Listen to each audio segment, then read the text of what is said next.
하나님의 말씀은 다니엘 5장 22절에서 31절 말씀입니다. 다니엘 5장 22절에서 31절 말씀입니다. 구약성경 1242면입니다. 벨사살이여, 왕은 그의 아들이 되어서 이것을 다 알고도 아직도 마음을 낮추지 아니하고 도리어 자신을 하늘의 주제보다 높이며 그의 성전 그릇을 왕 앞으로 가져다가 왕과 귀족들과 왕후들과 후궁들이 다 그것으로 술을 마시고 왕이 또 보지도 듣지도 알지도 못하는 금, 은, 구리, 새와 나무, 돌로 만든 신상들을 찬양하고 도리어 왕의 호흡을 주장하시고 왕의 모든 길을 작정하시는 하나님께는 영광을 돌리지 아니한지라. 이러므로 그의 앞에서 이 손가락이 나와서 이 글을 기록하였나이다. 기록된 글자는 이것이니 곧 메네메네 덱의 우바르시니라. 그 글을 해석하건대 메네는 하나님이 이미 왕의 나라의 시대를 세워서 그것을 끝나게 하셨다 하며, 데겔은 왕을 저울에 달아보니 부족함이 보였다 하며, 베레스는 왕의 나라가 나뉘어서 메대와 바사 사람에게 준바되었다 함이니이다 하니, 이에 벨사살이 명하여 그들이 다니엘에게 자주색 옷을 입히게 하며 금사슬을 그 모의 목에 걸어주고 그를 위하여 조서를 내려 나라의 셋째 통치자로 삼으니라. 그날 밤에 갈대아 왕 벨사살이 죽임을 당하였고 메대 사람 다리오가 나라를 얻었는데 그때의 다리오는 62세였더라. 아멘. 오늘도 함께 하시는 하나님을 믿음으로 담대하시기를 축복합니다. 또한 하나님이 함께 계심을 믿기에 세상 속에서 겸손하기를 소망합니다. 1901년 미국의 나이아가라 폭포와 가까운 도시 한복판에 많은 사람이 북새통을 이루고 있었습니다. 그 도시에서 가장 큰 호텔 앞에 사람 몸집만 한 나무통 하나가 전시되었습니다. 그걸 보려고 사람들이 몰려들었던 것이지요. 그 나무통은 예사통이 아니고 열흘 뒤 한 여성이 그 속에 타고 나이아가라 폭포를 내려올 예정인 통이었습니다. 그 여성의 이름은 애니 에디슨 테일러였습니다. 애니는 1838년 10월 24일 뉴욕에서 태어났습니다. 12살 되던 해에 아버지가 돌아가셨지만 제분업을 하던 아버지의 유산으로 별 어려움 없이 지냈습니다. 어른이 되고 교사가 되어 결혼해서 아들을 낳았습니다. 하지만 아이가 일찍 죽고 남편과도 사별을 하게 되자 학교 교사직을 그만두고 북미의 여러 도시들을 여행했습니다. 애니는 순하고 부드러운 성품이기보다는 고집이 세고 전략을 세울 줄 알고 필요하면 적절히 거짓말도 하면서 자신이 원하는 것을 추구하는 그런 사람이었습니다. 이 나이아가라 폭포 타기에 도전한 것도 가만히 앉아있다가 생활 능력이 없는 노인들이 들어가는 구제원에 들어가지 않으려는 계획 때문이었습니다. 나이아가라 폭포를 타는 세상 누구도 이루지 못한 일을 한다면 명예와 재산을 한꺼번에 얻을 수 있다고 생각을 했던 것이지요. 야망을 위하여 폭포에 떨어져도 부서지지 않는 나무통을 혼자 설계했습니다. 설계도를 들고 공장을 찾아갑니다. 무슨 미친 생각이냐며 무시하는 공장장을 설득해서 강철 테두리를 뚫은 나무통을 완성했습니다. 매니저도 고용을 했습니다.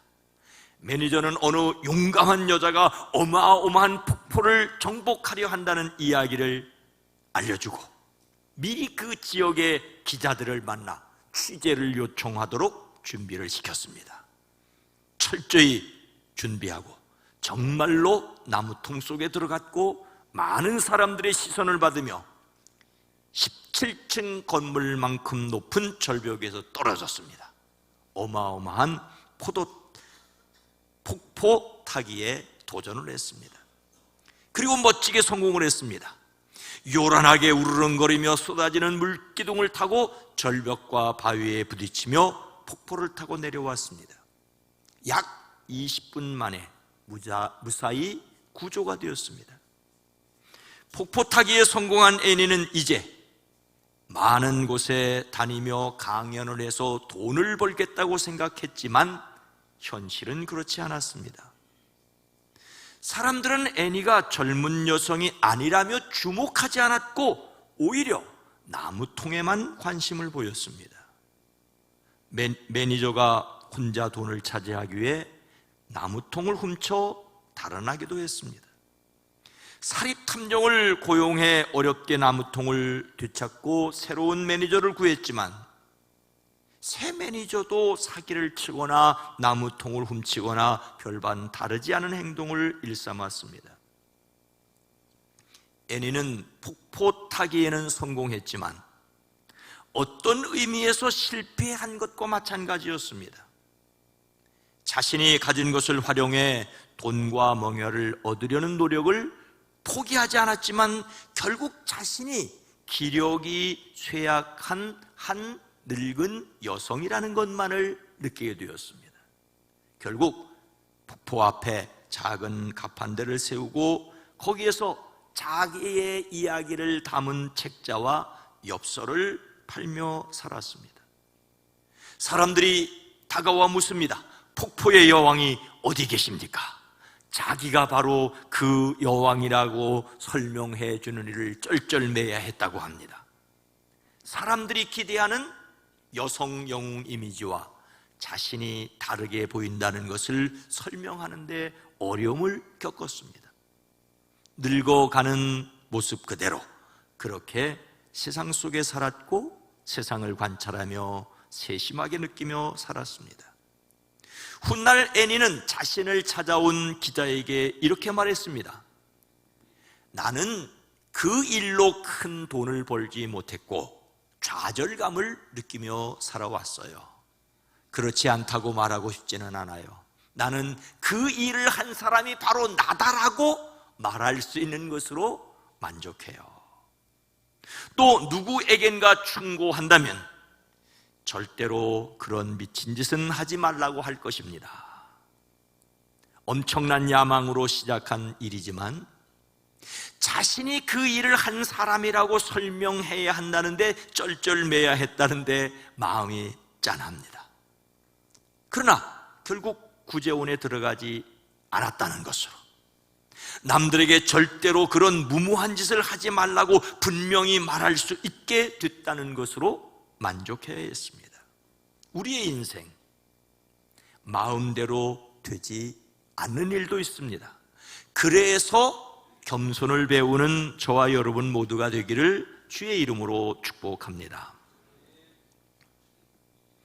바벨론 왕 느부갓네살은 예루살렘을 공격하여 굴복시켰지요.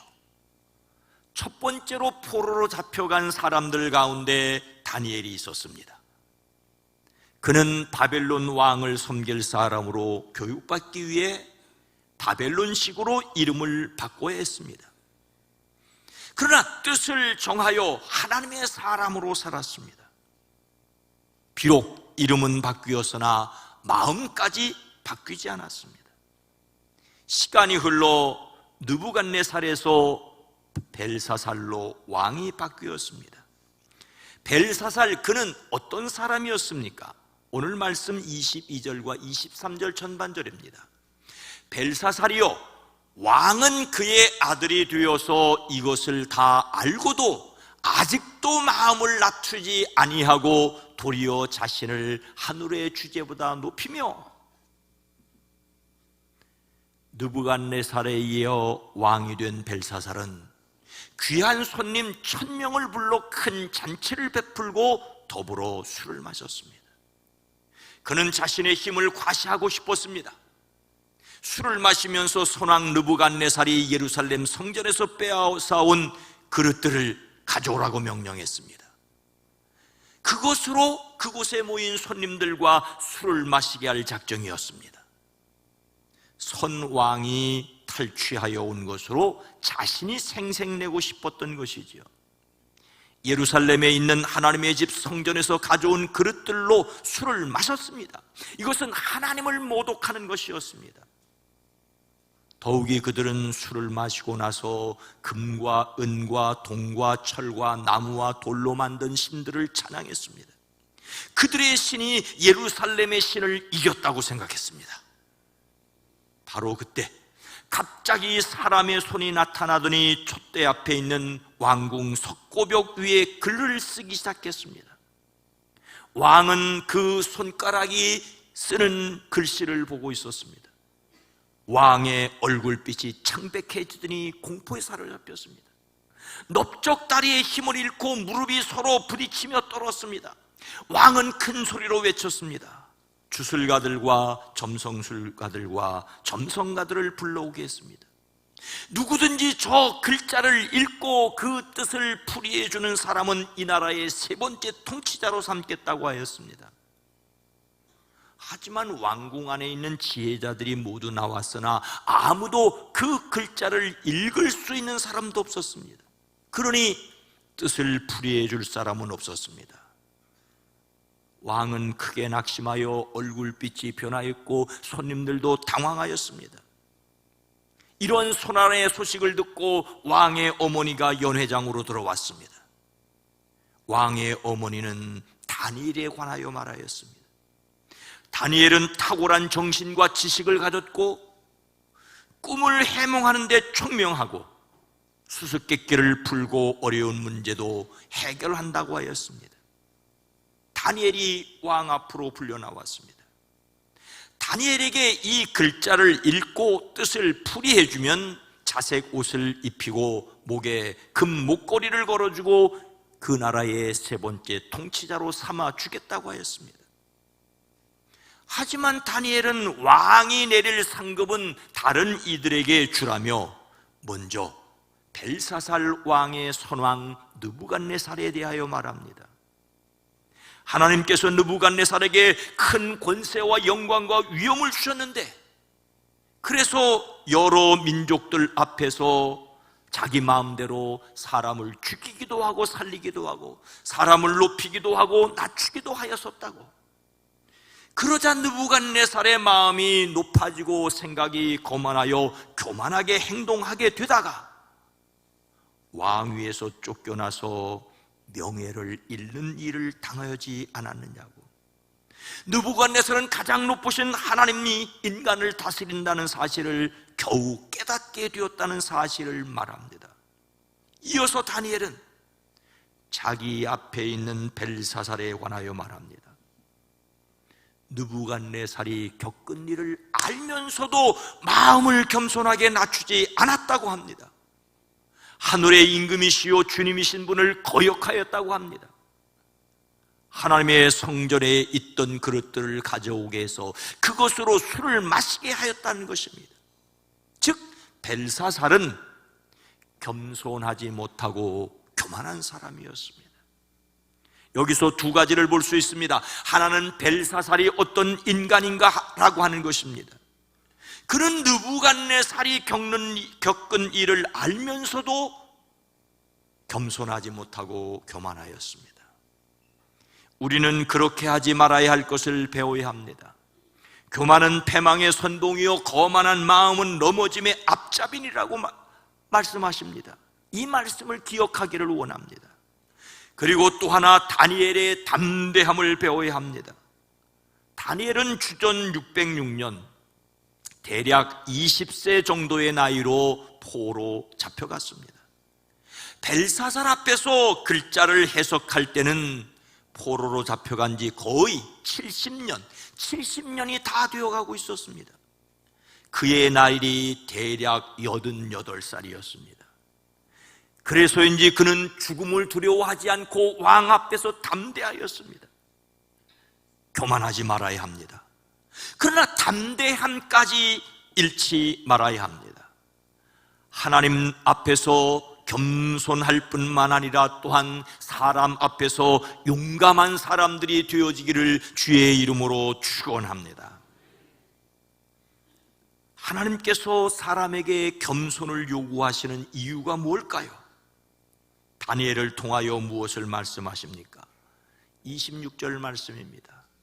그 글을 해석하건대 메네는 하나님이 이미 왕의 나라의 시대를 세워서 그것을 끝나게 하셨다 하며, 다니엘은 느부갓네살 왕의 했던 행동을 이야기하고 벨사살 왕의 교만을 가차없이 꾸짖고 나서 비로소 왕궁 벽에 나타난 글씨를 설명합니다.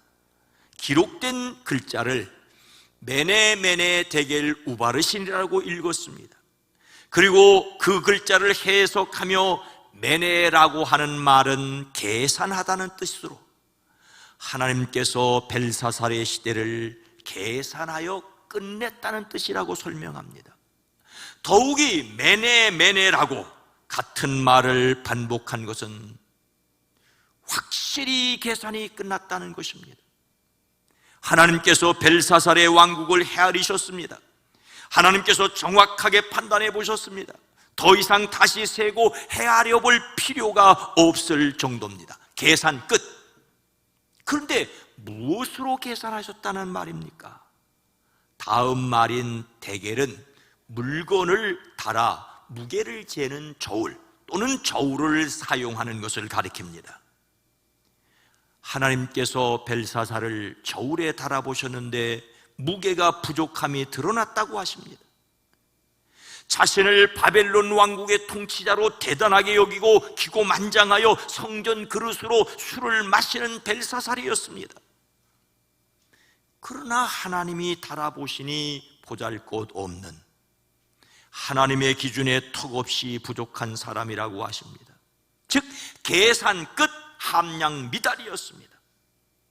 사람은 교만하여 자신을 대단한 인물로 생각하고 입에 침이 마르도록 아부하는 칭찬을 들으며 정말 그런 줄 알고 웃줄 하지만 하나님이 보실 때는 바람에 날리는 깃털보다 더 가벼운 인생일 뿐입니다.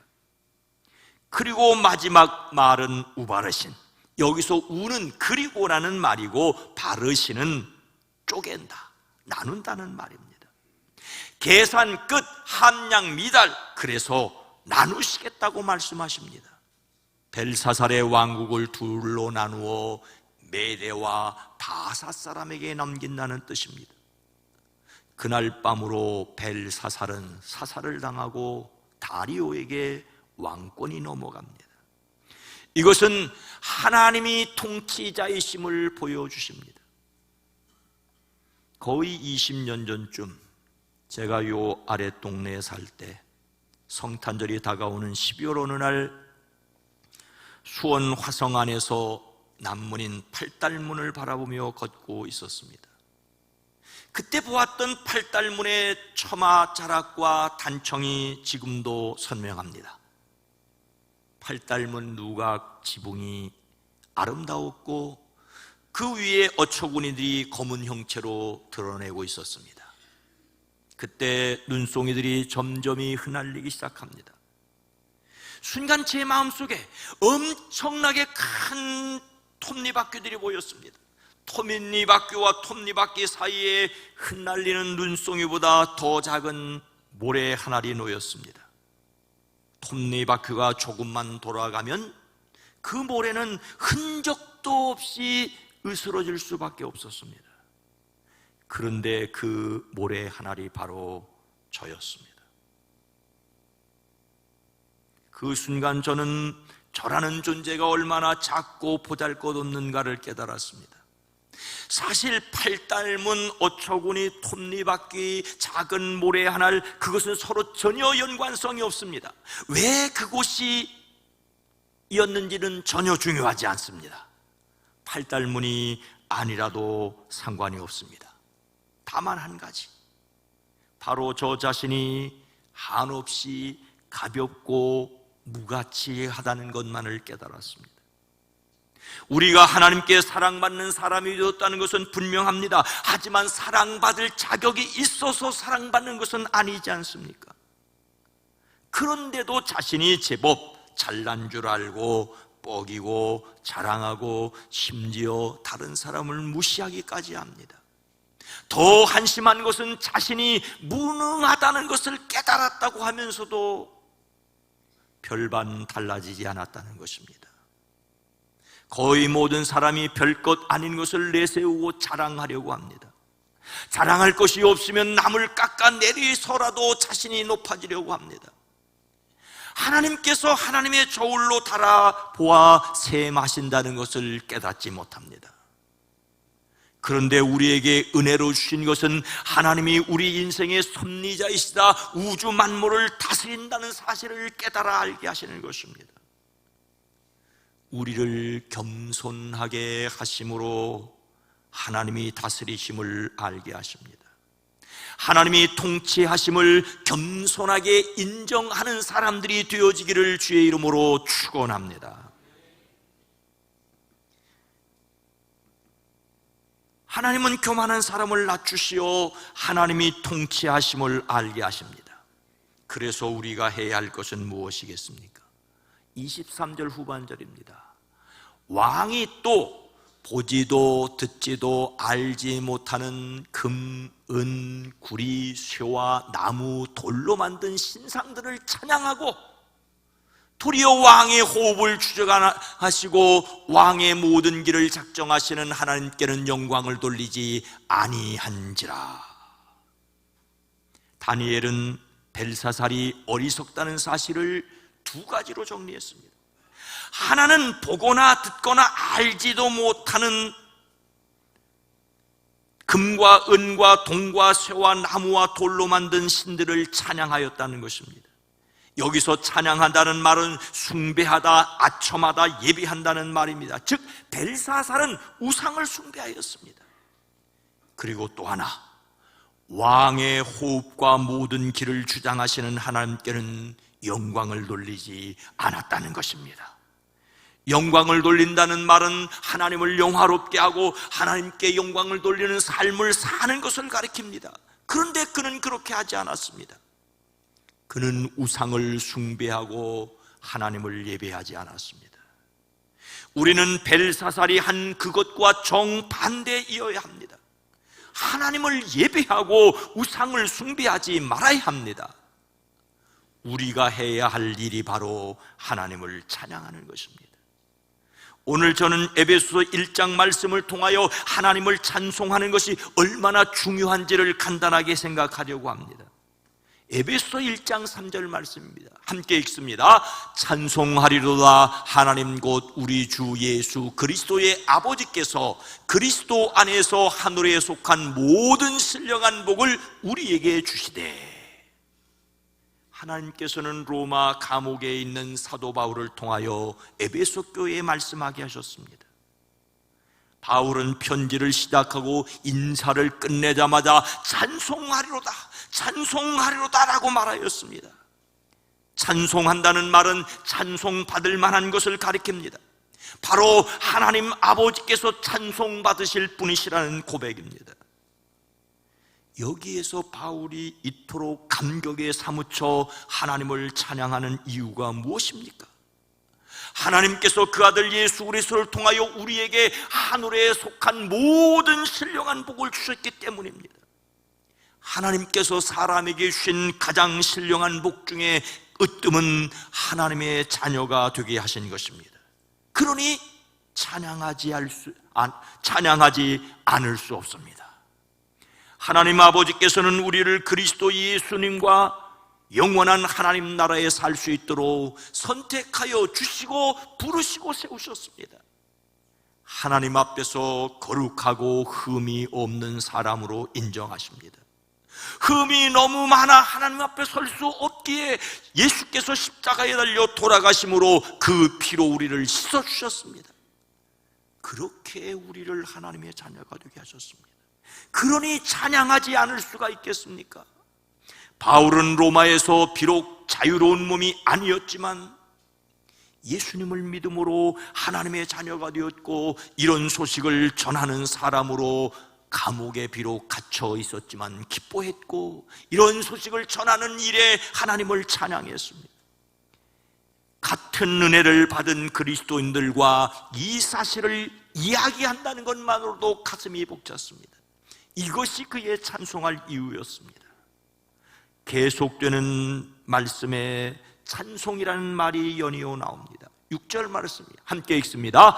이는 그가 사랑하시는 자 안에서 우리에게 거저 주는 바 그의 은혜의 영광을 찬송하게 하려는 것이라.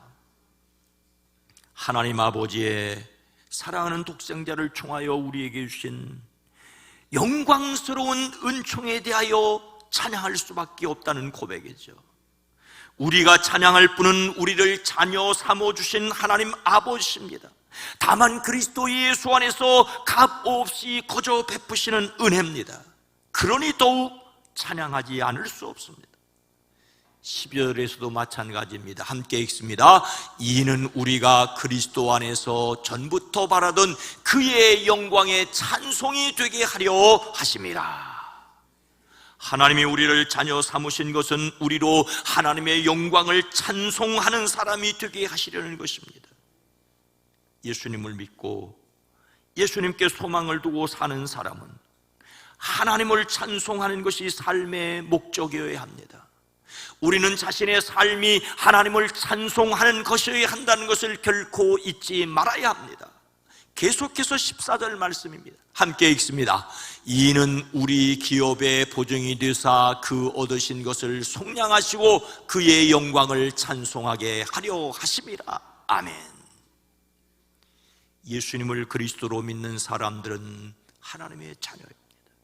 그 보증으로 주신 우리 안에 거하게 하신 분이 성령이십니다. 성령님께서 우리 안에 함께 계심으로 우리로 하늘의 평강을 누리게 하십니다. 그러므로 우리는 하나님의 영광을 찬송할 수밖에 없습니다. 그래서 우리가 하는 일은 찬송입니다. 마음을 다하여 하나님을 찬양해야 합니다.